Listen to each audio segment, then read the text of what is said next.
ఎవరి భాష వాళ్లకు వినసొంపు అనేటటువంటి పాఠ్యభాగానికి సంబంధించినటువంటి పదజాలం వ్యాకరణాంశాల గురించి మనం ఈ వీడియోలో తెలుసుకుందాం. పదజాలం. పదజాలంలో మొదటి బిట్టు, కింది పదాలను సొంత వాక్యాలలో ప్రయోగించండి. సొంత వాక్యాలలో రాయవలసి ఉంటుంది. కాబట్టి మనకు కింద కొన్ని పదాలు ఇచ్చారు, వాటిని సొంత వాక్యాల్లో ప్రయోగించవలసి ఉంటుంది. యాది చేసుకొను. ఇక్కడ యాది అంటే అర్థం ఏంటంటే గుర్తు అని అర్థం. కాబట్టి యాది చేసుకోను అంటే గుర్తుకు తెచ్చుకోను అని అర్థం. యాది చేసుకోను అంటే గుర్తుకు తెచ్చుకొను.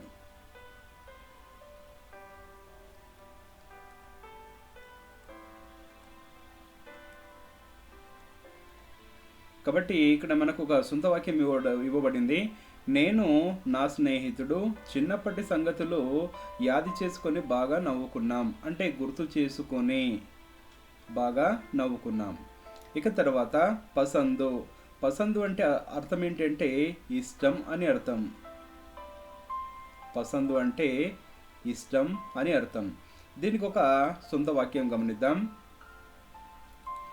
నాకు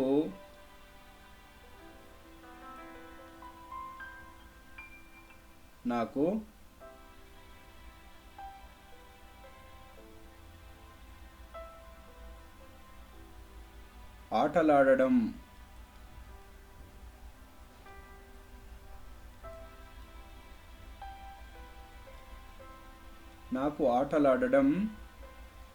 మిక్కిలి పసందు. మిక్కిలి అంటే ఎక్కువ అని అర్థం. మిక్కిలి పసందు అంటే నాకు ఆటలాడడం అనేటటువంటిది ఎక్కువ ఇష్టం అని అర్థం. ఇక రెండో పదం రమ్యం. రమ్యం అంటే అందం అని అర్థం. రమ్యం అంటే అందం అని అర్థం. మా తోటలోని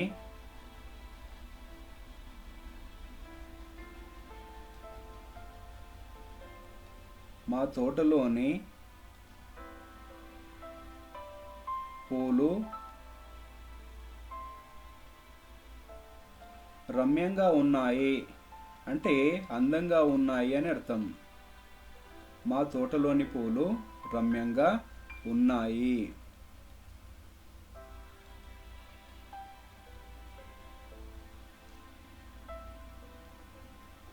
ఇక మూడో పదము క్షేత్రం. ఇక్కడ క్షేత్రం అంటే స్థలం అని అర్థం. క్షేత్రం అంటే స్థలం అని అర్థం. దక్షిణ భారతదేశంలో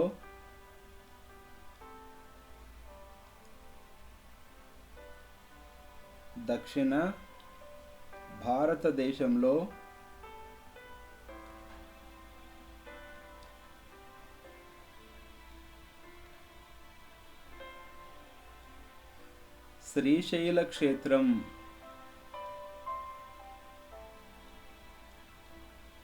శ్రీశైల క్షేత్రం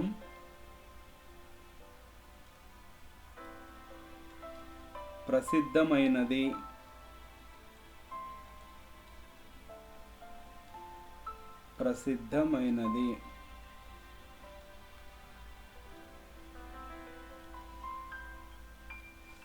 దక్షిణ భారతదేశంలో శ్రీశైల క్షేత్రం ప్రసిద్ధమైనది. నిఘంటు సాయంతో కింది పదాలకు నానార్థాలు రాయండి.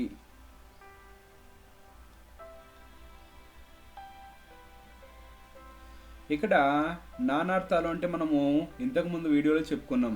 నానార్థాలు అంటే అనేక అర్థాలు అని అర్థం, లేదా వేరువేరు అర్థాలని చెప్పుకోవచ్చు. కాబట్టి నానార్థాలు అంటే అనేక అర్థాలు.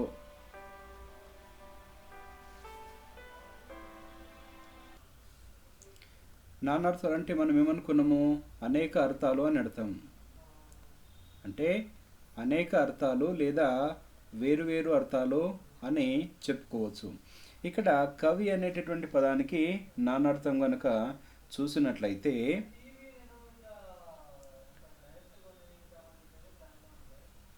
కావ్యము రాసినవాడు. కవి అంటే కావ్యము రాసినవాడు.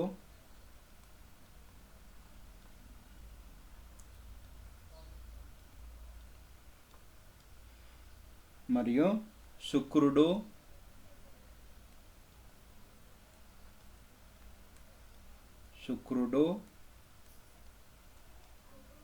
మరియు నీటి కాకి.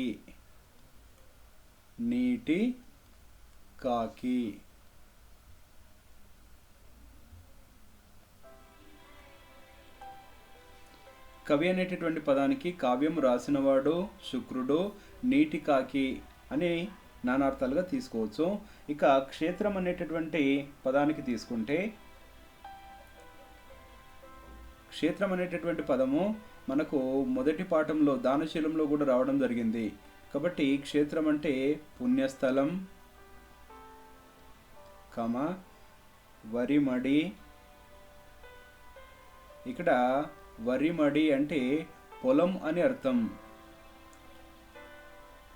వరిమడి అంటే పొలం, అంటే వడ్లు పండించేటటువంటి పొలం అని అర్థం. తర్వాత భార్య అనేటటువంటి అర్థం కూడా రావడం జరుగుతుంది.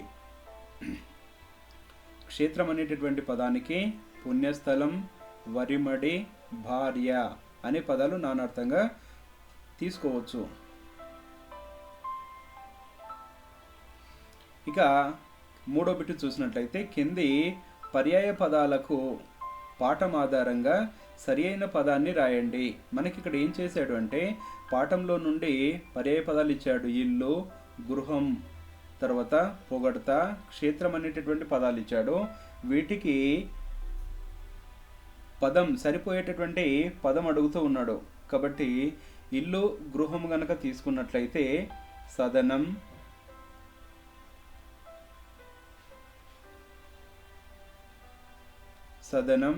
అనేటటువంటి పదాన్ని తీసుకోవచ్చు.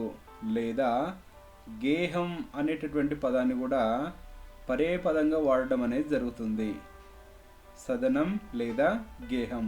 ఇక పొగడ్త, స్తోత్రం అనేటటువంటి పదానికి ప్రశంస అనేటటువంటి పదాన్ని తీసుకోవచ్చు. ప్రశంసించడము అంటే పొగడము అని అర్థం. కాబట్టి పొగడ్త, స్తోత్రం అనేటటువంటి పదానికి ప్రశంస అనేటటువంటిది పర్యాయ పదం.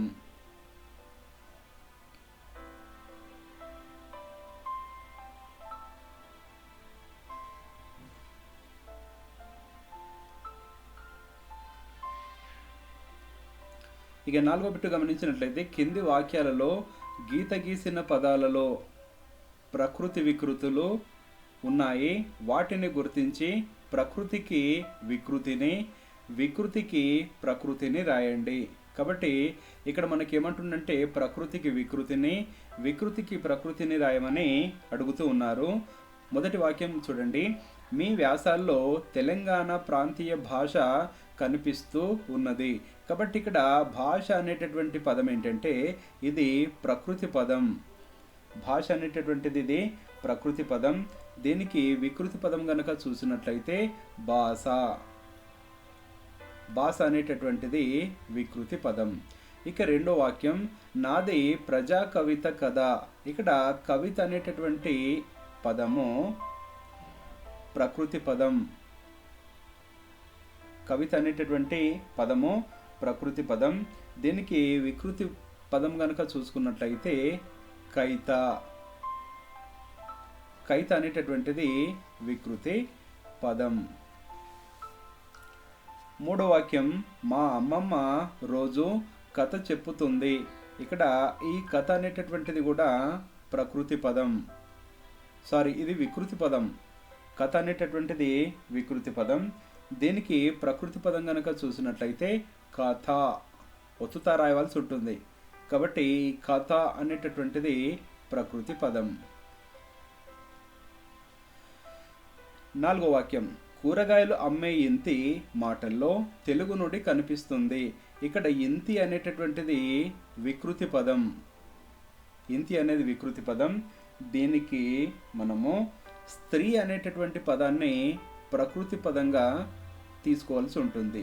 స్త్రీ అనేటటువంటిది ప్రకృతి పదం. ఇక 5వ బిట్టు, కింది వాక్యాలు చదవండి, వ్యుత్పత్తులకు తగిన పదాలు రాయండి.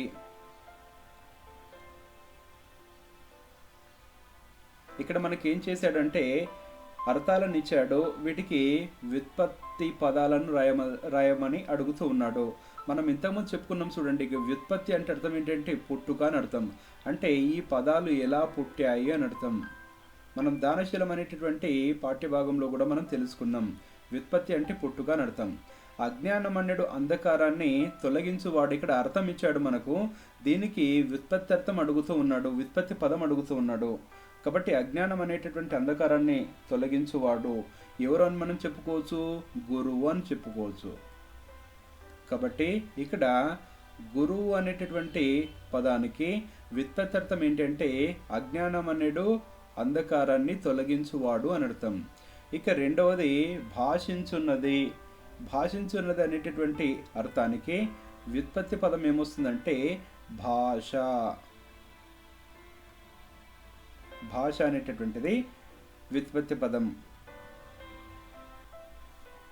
ఇప్పుడు మనం వ్యాకరణాంశాల గురించి చెప్పేసుకుందాం. వ్యాకరణాంశాల్లో మనకి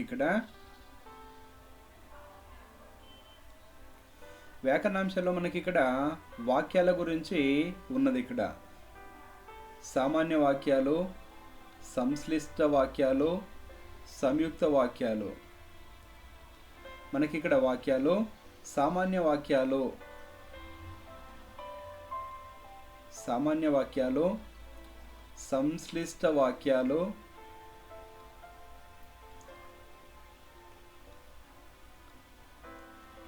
సంయుక్త వాక్యాలు.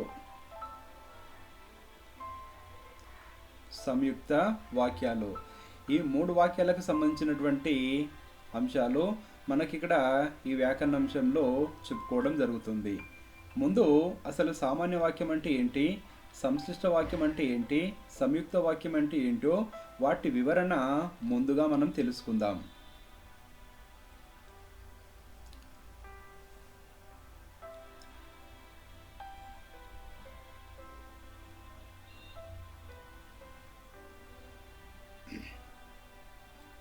సామాన్య వాక్యం.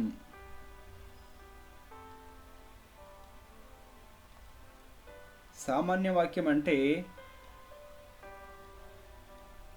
మామూలు సెంటెన్స్ అని అర్థం. అంటే ఏ వాక్యంలో అయితే కర్త, కర్మ, క్రియ, ఏ వాక్యంలో అయితే ఉంటాయో వాటిని సామాన్య వాక్యాలను చెప్పుకోవచ్చు. చూడండి, కొన్ని వాక్యాల లోపల క్రియ లేకపోయినప్పటికీ కూడా దాన్ని సామాన్య వాక్యం అని చెప్పుకోవచ్చు, కర్మ లేకపోయినప్పటికీ కూడా దాన్ని సామాన్య వాక్యం అని చెప్పుకోవచ్చు. సాధారణంగా ఏంటంటే ఏదైనా ఒక వాక్యంలో కర్త, కర్మ, క్రియ ఉంటే దాన్ని సామాన్య వాక్యంగా చెప్పుకోవచ్చు. కొన్ని వాక్యాల్లో ఏంటంటే మనకు క్రియ ఉండదు, అయినప్పటికీ కూడా దాన్ని సామాన్య వాక్యం అని చెప్పుకోవచ్చా అంటే చెప్పుకోవచ్చు. కొన్ని వాక్యాల్లో ఏంటంటే కర్మ ఉండదు, అయినప్పటికీ కూడా దాన్ని సామాన్య వాక్యం అని మనము చెప్పుకోవచ్చు. ఇక సంశ్లిష్ట వాక్యం.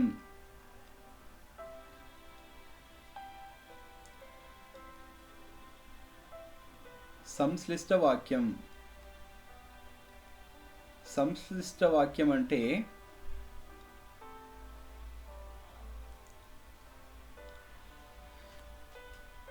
మనకి ఇక్కడ 2 వాక్యాలు ఉంటాయి.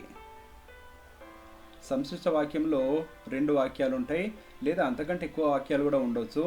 ఇక్కడ మొదటి వాక్యంలో, రెండవ వాక్యంలో, కాబట్టి మొదటి వాక్యంలో అసమాపక క్రియ ఉండాలి.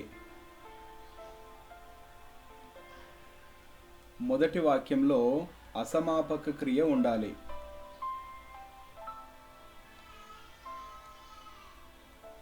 అసమాపక క్రియ ఉండాలి. ఇక రెండవ వాక్యం లోపల సమాపక క్రియ ఉండాలి.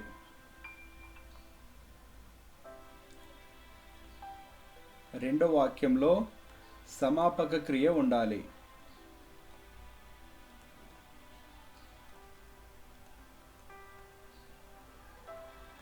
ఇక్కడ అసమాపక క్రియ అంటే అర్థం ఏంటంటే పని పూర్తి కానటువంటిది అని అర్థం. పూర్తి కానటువంటి,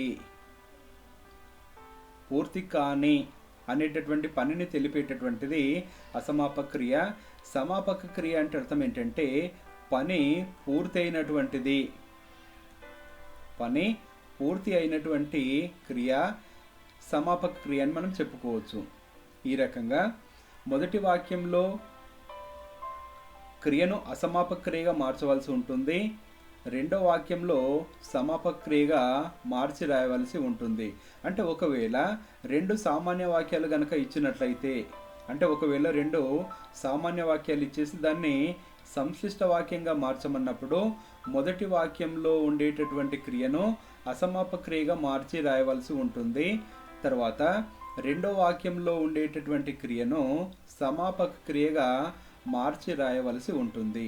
మనము ఒక ఉదాహరణ గనక గమనించినట్లయితే మనకి ఈజీగా అర్థమవుతుంది. ఇప్పుడు మనం ఒక ఉదాహరణ చూద్దాం.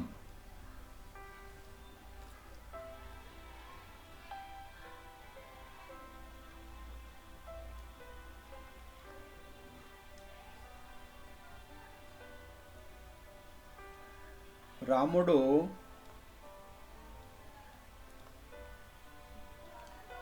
అన్నం తిన్నాడు.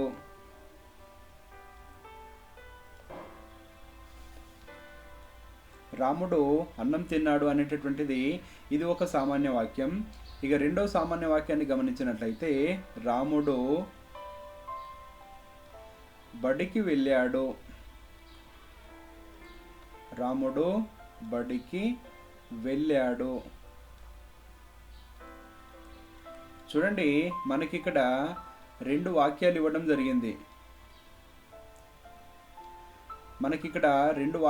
జరిగింది. రాముడు అన్నం తిన్నాడు, రాముడు బడికి వెళ్ళాడు. ఈ రెండు వాక్యాలను ఒకవేళ సంశ్లిష్ట వాక్యంగా మార్చమని అడిగినప్పుడు ఇక్కడ మనం ఏం చేయాలి? మొదటి వాక్యంలో క్రియను ఏ క్రియ చేయాలనుకున్నాము? అసమాపక క్రియ చేయాలని అనుకున్నాం కదా. చూడండి, ఇక్కడ తిన్నాడు అనేటటువంటిది ఇది సమాపక క్రియ, అంటే పని పూర్తయిపోయింది అని అర్థం.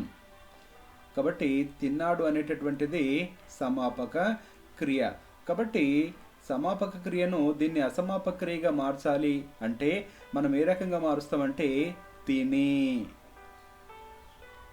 తర్వాత తిని అని మార్చవలసి ఉంది. తిని అంటే దాని తర్వాత ఏదో పని చేశాడు అనేటటువంటి విషయం మనకు తెలుస్తుంది.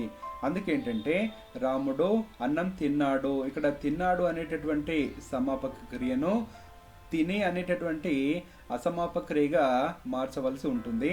ఇక రెండో వాక్యంలో ఇక్కడ వెళ్ళాడు అనేటటువంటిది కూడా ఇది సమాపక క్రియ. వెళ్ళాడు అనేటటువంటిది సమాపక క్రియ కాబట్టి దీన్ని ఏమాత్రం మార్చకుండా మనం అలాగే ఉంచి రాయవలసి ఉంటుంది.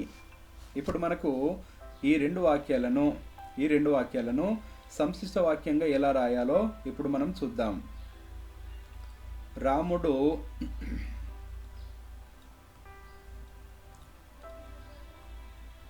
అన్నం తిని కామ పెట్టేసేయాలి. ఎందుకంటే ఇక్కడ మనకి రెండు వాక్యాలను కలిపి రాస్తున్నాం కాబట్టి ఒక వాక్యం ఇక్కడ వరకు పూర్తయిపోయింది.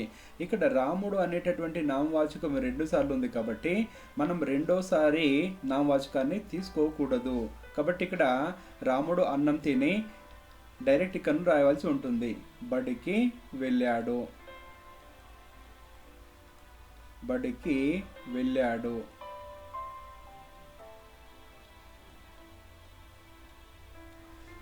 ఇది సంశ్లిష్ట వాక్యం. చూసాం కదా. మొదటి వాక్యంలో మనకు ఏ క్రియ ఉంది? ఇగో తిని అనేటటువంటి క్రియ ఉంది. కాబట్టి ఈ తిని అనేటటువంటిది ఏంటిది? అసమాపక క్రియ. తిని అనేటటువంటిది అసమాపక క్రియ. కాబట్టి దీని ప్రకారం చూడండి, మొదటి వాక్యంలో మనకి ఏ క్రియ ఉండాలనుకున్నాము? అసమాపక క్రియ ఉండాలనుకున్నాం. కాబట్టి మనకి ఇక్కడ అసమాపక క్రియ ఉంది. ఇక రెండో వాక్యంలో మనకి ఏ క్రియ ఉండాలనుకున్నాము? సమాపక క్రియ ఉండాలనుకున్నాము. కాబట్టి ఇక్కడ వెళ్ళాడు అనేటటువంటిది ఏ క్రియది? ఇది సమాపక క్రియ. కాబట్టి ఇది సంశ్లిష్ట వాక్యం అని మనము చెప్పుకోవచ్చు. ఇక ఇప్పుడు సంయుక్త వాక్యం గురించి చెప్పుకుందాం.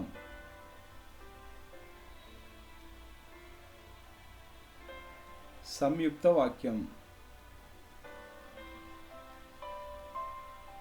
ఇంతకుముందు ఉదాహరణలు మనకు ఏం చెప్పుకున్నాం అంటే రెండు సామాన్య వాక్యాలను ఇచ్చి సంశ్లిష్ట వాక్యంగా ఎలా మార్చాలో తెలుసుకున్నాం.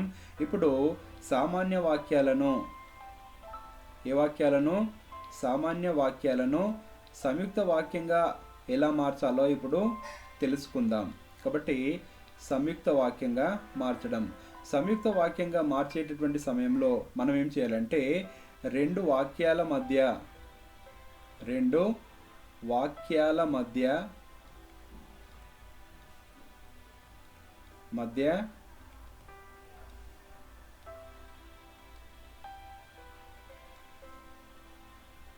కానీ, కాబట్టి, మరియు, లేదా, అందువల్ల ఈ రకంగా మొదలైనటువంటి పదాలను చేర్చి రెండు వాక్యాల మధ్య ఈ విధంగా పదాలను చేర్చి వీటిని గనక రాసినట్లయితే మనకు అది సంయుక్త వాక్యము అవుతుంది. సంయుక్త వాక్యం అంటే సామాన్య వాక్యాలను ఇచ్చేసి సంయుక్త వాక్యంగా మార్చమన్నప్పుడు కానీ, కాబట్టి, మరియు, లేదా, అందువల్ల ఇలాంటి మొదలైనటువంటి పదాలను రెండు వాక్యాల మధ్య చూడండి రెండు వాక్యాల మధ్య ఉంచి గనక రాసినట్లయితే మనకి అది సంయుక్త వాక్యంగా ఏర్పడుతుంది. మనం ఇప్పుడు ఒక ఉదాహరణ గమనిద్దాం.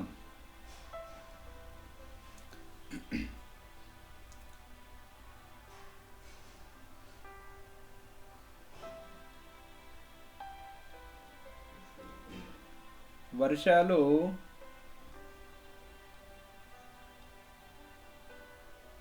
ఎక్కువగా కురిశాయి.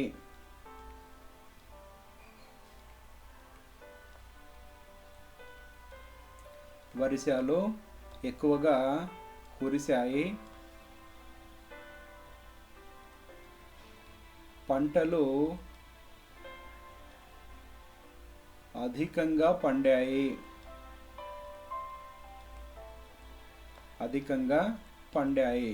చూడండి మనకి ఇక్కడ రెండు వాక్యాలు ఉన్నాయి కదా.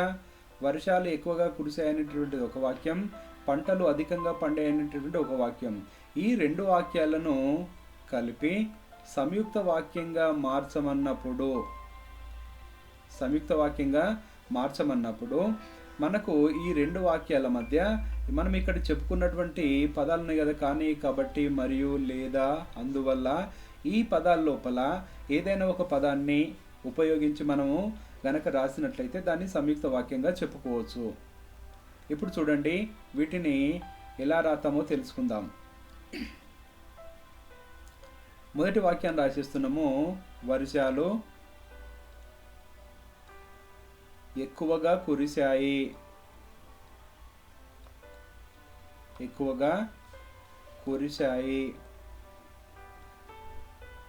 ఇప్పుడు ఈ వాక్యాల్లో ఈ పదాల లోపల కానీ గాని, కాబట్టి గాని, మరియు, లేదా, అందువల్ల ఈ పదాల్లో మనకి ఇక్కడ ఏ పదం సరిపోతుందో ఆ పదాన్ని తీసుకొచ్చి ఇక్కడ రాస్తే సరిపోతుంది. కాబట్టి వర్షాలు ఎక్కువ కురిశాయి మనం ఇక్కడ ఏం తీసుకోవచ్చు? కాబట్టి అనేటటువంటి పదాన్ని మనం ఇక్కడ తీసుకోవచ్చు. కాబట్టి అనే పదాన్ని మనం ఇక్కడ తీసుకోవచ్చు. అందుకే కాబట్టి.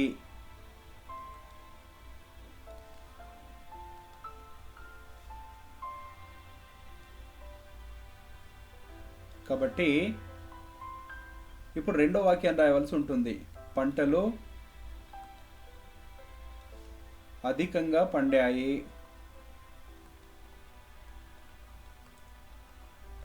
పంటలు అధికంగా పండాయి.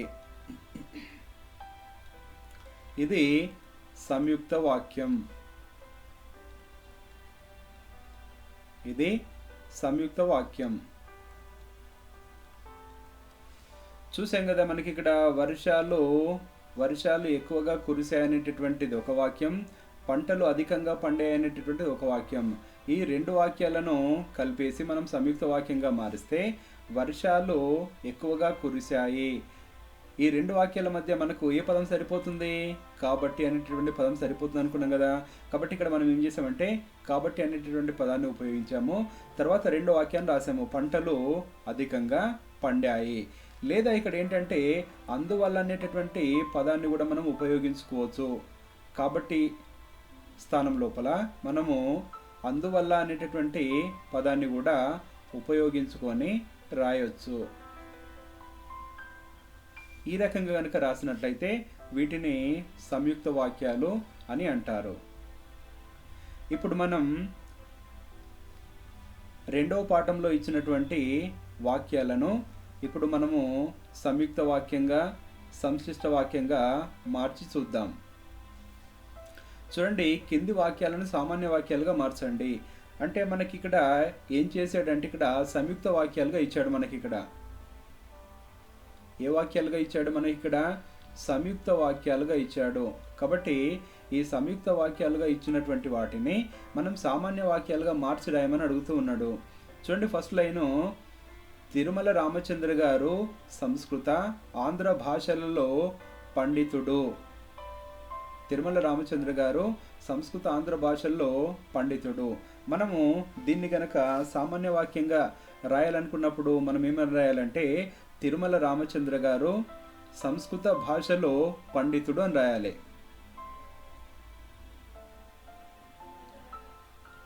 తిరుమల రామచంద్ర గారు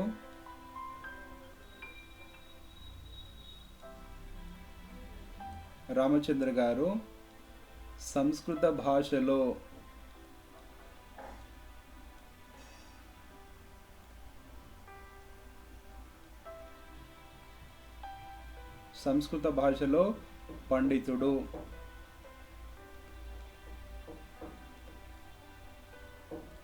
ఇది ఒక వాక్యము. ఇప్పుడు ఇది ఒక సామాన్య వాక్యం. రెండో సామాన్య వాక్యం చూసినట్లయితే తిరుమల రామచంద్ర గారు ఆంధ్ర భాషలో పండితులను రాయవలసి ఉంటుంది.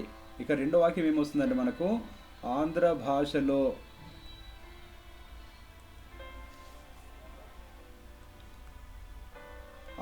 భాషలో పండితులు అని మనం రాసుకోవాలి. చూసాం కదా, ఇప్పుడు తిరుమల రామచంద్ర గారు సంస్కృత భాషలో పండితులు. రెండో వాక్యం తిరుమల రామచంద్ర గారు ఆంధ్ర భాషలో పండితులు అని ఈ రకంగా సామాన్య వాక్యాలు రాస్తే సరిపోతుంది. ఇక రెండో వాక్యం గమనిద్దాం. నేను ఒకప్పుడు పుస్తకాలు, వ్యాసాలు గ్రాంథిక భాషలో రాసేవాడిని. ఇక్కడ మనకి ఇది సంయుక్త వాక్యం కాబట్టి దీనికి మనం సామాన్య వాక్యాలుగా ఎలా మార్చాలో మనం ఒకసారి గమనిద్దాం.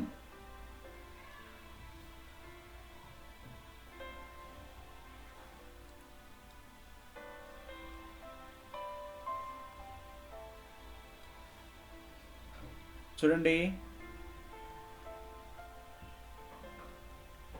నేనొకప్పుడు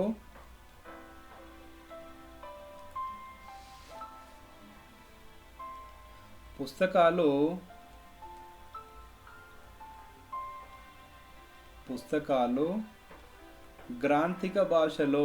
భాషలో రాసేవాడిని. ఇది ఒక సామాన్య వాక్యం. నేను ఒకప్పుడు పుస్తకాలు గ్రాంథిక భాషలో రాసేవాడిని. ఇదొక సామాన్య వాక్యం. దీంట్లో మరో సామాన్య వాక్యం ఏమొస్తుందంటే నేనొకప్పుడు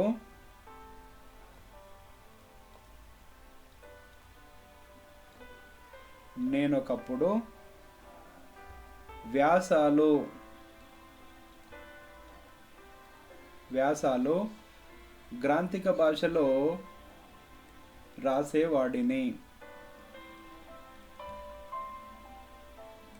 గ్రాంథిక భాషలో రాసేవాడిని. చూడండి, ఇది రెండవ సామాన్య వాక్యం. కాబట్టి ఇది ఒకటో సామాన్య వాక్యం, ఇది రెండవ సామాన్య వాక్యం. మనకి ఏమిచ్చాడు ఇక్కడ? దీంట్లో పుస్తకాలు వ్యాసాలు అని ఇచ్చాడు. కాబట్టి మనకు సంయుక్త వాక్యంలో ఏమని ఇచ్చాడు? మనకు పుస్తకాలు వ్యాసాలు అని ఇచ్చాడు. కాబట్టి వీటిని మనము రెండు వాక్యాలుగా రాస్తాం. పుస్తకాలతోటి ఒక వాక్యం రాసాం, వ్యాసాలతోటి రెండో వాక్యం రాయడం జరిగింది. ఈ రకంగా ఇది సామాన్య వాక్యాలు. ఇక మూడో వాక్యం చూద్దాం. ఇక్కడ ఇంట్లో మాట్లాడే భాష బడిలో చదివే భాష వేరు వేరు. వీటిని కూడా సామాన్య వాక్యాలుగా మారిస్తే ఎలా ఉంటుందో ఇప్పుడు చూద్దాం.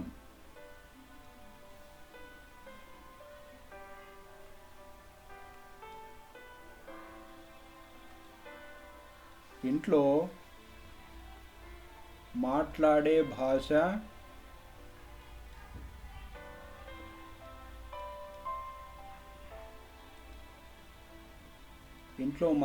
భాష వేరు. ఇది ఒక సామాన్య వాక్యం.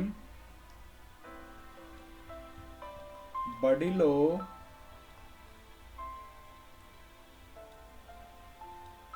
చదివే భాష వేరు. ఇది రెండవ సామాన్య వాక్యం. కాబట్టి ఈ రెండు వాక్యాలను మనకి ఇక్కడ సంయుక్త వాక్యంగా ఇవ్వడం జరిగింది. చూడండి, ఇప్పుడు రెండో బిట్టు, కింది వాక్యాలను సంయుక్త వాక్యాలుగా మార్చండి. కింది వాక్యాలను మనకి ఇక్కడ సంయుక్త వాక్యాలుగా మార్చమని అడుగుతూ ఉన్నారు. చూసాం కదా, కింది వాక్యాలను సంయుక్త వాక్యాలుగా మార్చండి. మనకి ఇక్కడ మూడు వాక్యాలు ఇచ్చాడు. తెలుగు వాళ్ళ పలుకుబడి నుడికారాలు పల్లె ప్రజల భాషల్లో దొరుకుతాయి, వాటిని మనం భద్రపరచుకోవడం లేదు. ఇక్కడ మనకి ఏంటంటే ఇక్కడ రెండు వాక్యాలు ఇచ్చాడు. ఒకటి ఏంటంటే తెలుగు వాళ్ళ పలుకుబడి నుడికారాలు పల్లె ప్రజల భాషలో దొరుకుతాయి అనేటటువంటిది ఇది ఒక వాక్యం. తెలుగు వాళ్ళ పలుకుబడి నుడికారాలు పల్లె ప్రజల భాషల్లో దొరుకుతాయనే వాక్యం ఒక వాక్యము. వాటిని మనం భద్రపరుచుకోవడం లేదు అనేటటువంటిది రెండో వాక్యం. కాబట్టి మనకి ఇక్కడ ఈ రెండు సామాన్య వాక్యాలు. కాబట్టి వీటిని మనము ఎలా మార్చమని అడుగుతుండో సంయుక్త వాక్యంగా మార్చమని అడుగుతూ ఉన్నాడు. కాబట్టి దీనికి మనం సంయుక్త వాక్యంగా మారిస్తే ఏ రకంగా ఉంటుంది? తెలుగు వాళ్ళ పలుకుబడి నుడికారాలు పల్లె ప్రజల భాషల్లో దొరుకుతాయి. మనము ఇంతకుముందు సామాన్య వాక్యాల్లో రాసేటప్పుడు రెండు వాక్యాల మధ్య మనము ఒక పదాన్ని ఉంచి రాయాలని చెప్పుకున్నాం కదా, కానీ, కాబట్టి, మరియు, లేదా, అందువల్ల. కాబట్టి ఇక్కడ మనకి ఏంటంటే కానీ అనేటటువంటి పదాన్ని ఉపయోగించి రాస్తే మనకు సరిగ్గా సరిపోతుంది. తెలుగు వాళ్ళ పలుకుబడి నుడికారాలు పల్లె ప్రజల భాషలో దొరుకుతాయి, కానీ వాటిని మనం భద్రపరుచుకోవడం లేదు. చూడండి, ఈ రెండు వాక్యాలను కలిపి రాసేటప్పుడు కానీ అనేటటువంటి పదాన్ని మనము ఉపయోగించి రాస్తున్నాం. కాబట్టి ఈ విధంగా గనక రాస్తే ఇది సంయుక్త వాక్యం. ఇక రెండో వాక్యం చూడండి, నల్గొండ జిల్లాలో ఎందరో కవులు ఉన్నారు. ఇది ఒక వాక్యం. నల్గొండ జిల్లాలో కథకులు ఉన్నారు. ఇది రెండవ వాక్యం. నల్గొండ జిల్లాలో పత్రికా విలేకరులు ఉన్నారు. ఇది మూడవ వాక్యం. చూడండి, సంయుక్త వాక్యాలుగా మార్చేటప్పుడు ఒకటి, రెండు లేదా అంతకంటే ఎక్కువ సామాన్య వాక్యాలను కూడా ఇవ్వచ్చు. అంటే ఇక్కడ మనకి ఎన్ని ఉన్నాయి? మూడు సామాన్య వాక్యాలు ఉన్నాయి.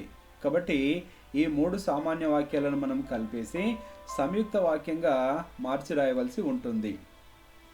ఈ రకంగా కూడా రాసేటప్పుడు గమనించండి, మనము ఇక్కడ మనకు ఏ పదం బాగా ఉపయోగపడుతుందంటే మరియు అనేటటువంటి పదాన్ని ఉపయోగించవచ్చు. ఎప్పుడైనా సరే గుర్తుపెట్టేసుకోండి, మరియు అనేటటువంటి మూడు వాక్యాలు కనుక ఉంటే చివరగా మరియు అనేటటువంటి పదాన్ని ఉపయోగించాలి. మొదట కామాను ఉపయోగించి రాసి సరిపోతుంది. చూడండి, నల్గొండ జిల్లాలో ఎందరో కవులు ఉన్నారు. ఇక్కడ ఫుల్ స్టాప్ తీసేసి ఇక్కడ కామ పెట్టేసుకుంటే సరిపోతుంది. కామ, నల్గొండ జిల్లాలో కథకులు ఉన్నారు. ఇక్కడ ఏంటంటే ఈ ఫుల్ స్టాప్ని తీసేసి దీని ప్లేస్లో మరియు అని రాసుకోవాలి. నల్గొండ జిల్లాలో పత్రికా విలేకరులు ఉన్నారు. ఇప్పుడు మనకు సరిపోయింది. చూడండి, నల్గొండ జిల్లాలో ఎందరో కవులు ఉన్నారు, కామ, నల్గొండ జిల్లాలో కథకులు ఉన్నారు, ఇక్కడ ఫుల్ స్టాప్ తీసేసి మరియు నల్గొండ జిల్లాలో పత్రికా విలేకరులు ఉన్నారు. ఈ రకంగా కనుక రాసినట్లయితే మనకిది సంయుక్త వాక్యం అవుతుంది. ఇక మూడో వాక్యం చూడండి, నమాజు చదవడానికి ఎందరో వస్తుంటారు. ఇది ఒకటవ సామాన్య వాక్యం. నమాజు చదివి ఎందరో పోతుంటారు. ఇది రెండవ సామాన్య వాక్యం. ఈ రెండు సామాన్య వాక్యాలను కలిపి రాసేటటువంటి సమయంలో మనము ఇక్కడ ఏమని ఉపయోగించుకోవచ్చు? మధ్య లోపల, ఇక్కడ మధ్యలో ఈ రెండింటి మధ్య లోపల మరియు అని వాడవచ్చు. మరియు అనేటటువంటి పదాన్ని ఉపయోగించి రాయొచ్చు, లేదా కామా పెట్టి కూడా రాయొచ్చు. ఎలా రాసినా తప్పేం కాదు. నమాజు చదవడానికి ఎందరో వస్తుంటారు. ఇక్కడ ఏంటంటే మరియు నమాజు చదివి ఎందరో పోతుంటారు. అయితే ఇక్కడ ఏంటంటే ఈ నమాజు అనేటటువంటి పదము 2 సార్లు వచ్చింది కాబట్టి ఇక్కడ రెండోసారి రాసేటటువంటి సమయంలో నమాజు పదాన్ని రాయకుండా ఉంటే సరిపోతుంది. కాబట్టి నమాజు చదవడానికి ఎందరో వస్తుంటారు మరియు చదివి ఎందరో పోతుంటారు. ఇక్కడ ఎందరో అనేటటువంటి పదం కూడా 2 సార్లు వచ్చింది. ఎందరో అనేటువంటి పదం కూడా 2 సార్లు వచ్చింది కాబట్టి ఈ పదాన్ని రాయకుండా ఉంటే సరిపోతుంది. ఇప్పుడు చూడండి, నమాజు చదవడానికి ఎందరో వస్తుంటారు మరియు చదివి పోతుంటారు, లేదా నమాజు చదవడానికి ఎందరో వస్తుంటారు కామా, ఈ రెండు వాక్యాల మధ్య కామా పెట్టేసి చదివి పోతుంటారు అని ఈ రకంగా రాసినా సరిపోతుంది. కాబట్టి ఈ వాక్యం రాయడానికి మనము వేటి పదాలను ఉపయోగించినము? మరియు అనేటటువంటి పదాన్ని ఉపయోగించి రాయొచ్చు, లేదా కామ, రెండు వాక్యాల మధ్య కామ పెట్టి కూడా రాయొచ్చు. రాసేటప్పుడు గమనించాం కదా, 2 నామవాచక పదాలు ఉంటే ఒక నామవాచక పదం తీసేసినాం కదా. ఇక్కడ నమాజ్ అనేటటువంటిది 2 సార్లు ఉంది కాబట్టి దీన్ని తీసేసినాం. ఎందరో అనేటటువంటి పదం కూడా 2 సార్లు ఉంది కాబట్టి ఈ రెండోసారి వచ్చినటువంటి పదాన్ని మనం తీసేసాం. ఈ రకంగా రాస్తే మనము సంయుక్త వాక్యంగా అవుతుంది. ఇక మూడో బిట్టు గమనిద్దాం.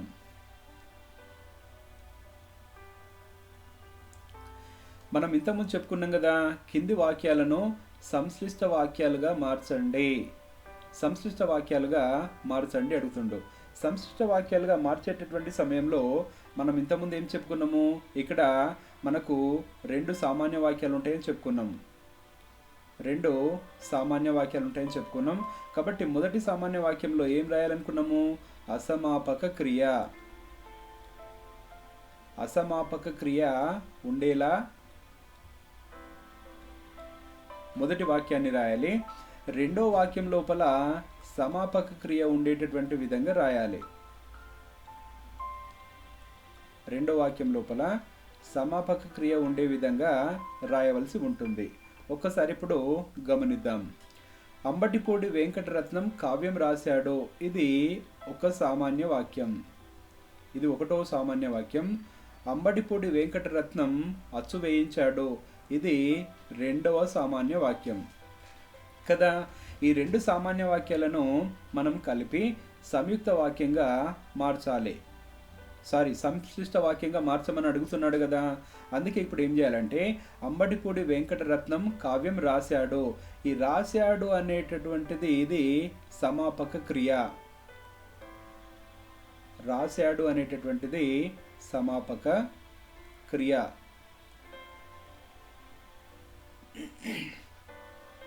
కాబట్టి ఈ రాశాడు అనేటటువంటి సమాపక క్రియను అసమాపక క్రియగా మారిస్తే ఏమవుతుందంటే రాసి అని వస్తుంది. రాసి అంటే అంబటిపూడి వెంకటరత్నం కావ్యం రాసి, తర్వాత ఇక్కడ కామ పెట్టుకోవాల్సి ఉంటుంది. కామ పెట్టుకోవాల్సి ఉంటుంది.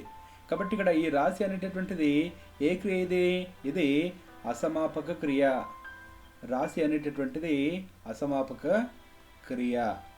కాబట్టి అంబటిపూడి వెంకటరత్నం కావ్యం రాసి అంబటిపూడి వెంకటరత్నం అచ్చు వేయించాడు. మనం ఇంతకుముందు చెప్పుకున్నాం కదా, ఇక్కడ అంబటిపూడి వెంకటరత్నం అనేటటువంటి నామవాచకం 2 సార్లు ఉంది కాబట్టి రెండోసారి అంబటిపూడి వెంకటరత్నం అనేటటువంటి నామవాచకాన్ని తీసుకోకూడదు. అంటే ఇప్పుడు ఏమొస్తుంది? అంబటిపూడి వెంకటరత్నం కావ్యం రాసి అచ్చు వేయించాడు అని రాస్తే మనకు సరిపోతుంది. ఓకేనా? ఒక్కసారి ఇక్కడ రాస్తాం. ఇక్కడ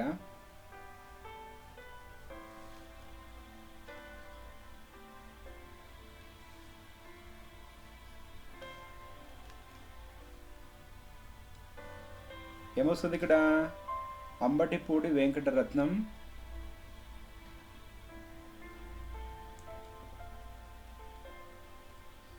అంబటిపూడి వెంకటరత్నం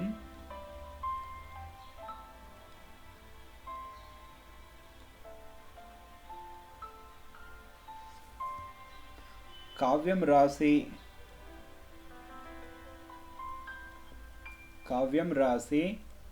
కామ పెట్టేసుకున్నాం కదా, కామ కంపల్సరీ తప్పకుండా పెట్టాలి. అచ్చు వేయించాడు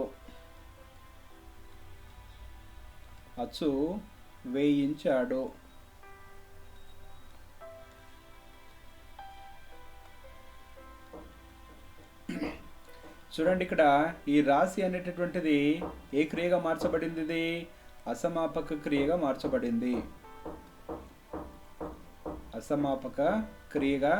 మార్చబడింది. పైగా ఇక్కడ ఈ వేయించాడు అనేటటువంటిది ఏ క్రియ అయింది? ఇది సమాపక క్రియ అయింది.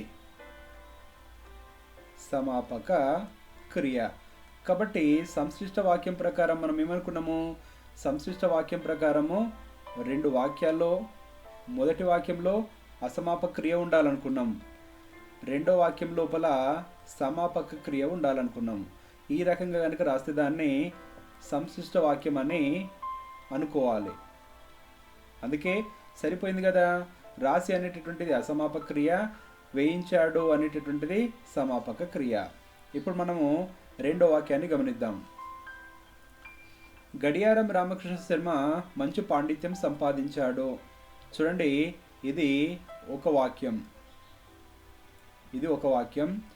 గడియారం రామకృష్ణ శర్మ అనేక సన్మానాలు పొందాడు. ఇది రెండవ వాక్యం. ఇక్కడ కూడా మనకు 2 సామాన్య వాక్యాలు ఉన్నాయి కాబట్టి ఇగో ఇక్కడ సంపాదించాడు అనేటటువంటిది సమాపక క్రియ. సన్మానాలు పొందాడు అనేటటువంటిది కూడా ఇది కూడా సమాపక క్రియ. కాబట్టి మొదటి వాక్యంలో సంపాదించాడు అనేటటువంటి పదం ఉంది కదా, ఇది సమాపక క్రియ అనుకున్నాం కదా, దీన్ని అసమాపక క్రియగా మార్చాలి. మారిస్తే మనకి ఏమొస్తుంది? సంపాదించి అని వస్తుంది.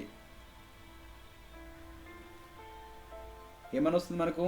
సంపాదించి, తర్వాత కామ పెట్టవలసి ఉంటుంది. ఓకేనా? ఇప్పుడు చూడండి, గడియారం రామకృష్ణ శర్మ మంచి పాండిత్యం సంపాదించి. గడియారం రామకృష్ణ శర్మ అనేటటువంటిది మనకు 2 సార్లు నామవాచకం వచ్చింది కాబట్టి ఇక్కడ మనము రెండోసారి తీసుకోకూడదు. అందుకే గడియారం రామకృష్ణ శర్మ మంచి పాండిత్యం సంపాదించి అనేక సన్మానాలు పొందాడు. ఈ రకంగా రాస్తే మనకు సంశ్లిష్ట వాక్యం అవుతుంది. ఇక మూడో వాక్యాన్ని గమనిద్దాం. కప్పగంతుల లక్ష్మణ శాస్త్రి కర్ణసుందరి నాటకాన్ని అనువదించాడు. ఇది ఒక సామాన్య వాక్యం. కర్ణసుందరి నాటకాన్ని ప్రచురించాడు. ఇది రెండవ సామాన్య వాక్యం కదా. కాబట్టి ఈ 2 సామాన్య వాక్యాల మధ్య చూడండి, మనకు ఈ అనువదించాడు అనేటటువంటి పదము ఏ క్రియ? ఇది సమాపక క్రియ. ఇక్కడ ప్రచురించాడు అనేటటువంటిది కూడా సమాపక క్రియ. కాబట్టి అనువదించాడు అనేటటువంటి సమాపక క్రియను అసమాపక క్రియగా మారిస్తే మనకి ఏమొస్తుంది? అనువదించి అని వస్తుంది. అనువదించి తర్వాత కామ పెట్టాలి కదా. కాబట్టి ఇక్కడ కప్పగంతు లక్ష్మణ శాస్త్రి కర్ణసుందరి నాటకాన్ని అనువదించి ప్రచురించాడు. ఇక్కడ కర్ణసుందరి నాటకాన్ని అనేటటువంటిది రెండుసార్లు వచ్చింది కదా. అందుకేంటంటే కర్ణసుందరి నాటకాన్ని రెండోసారి తీసుకోకూడదు. అందుకే కప్పగంతు లక్ష్మణ శాస్త్రి కర్ణసుందరి నాటకాన్ని అనువదించి ప్రచురించాడు. ఈ రకంగా రాస్తే మనకు ఇది సంశిష్ట వాక్యం అవుతుంది. ఇప్పటి వరకు మనము ఈ పాఠానికి సంబంధించినటువంటి పదజాలం వ్యాకరణాంశాల గురించి తెలుసుకున్నాం కదా. Thank you for watching this video. Please like and share. Please subscribe.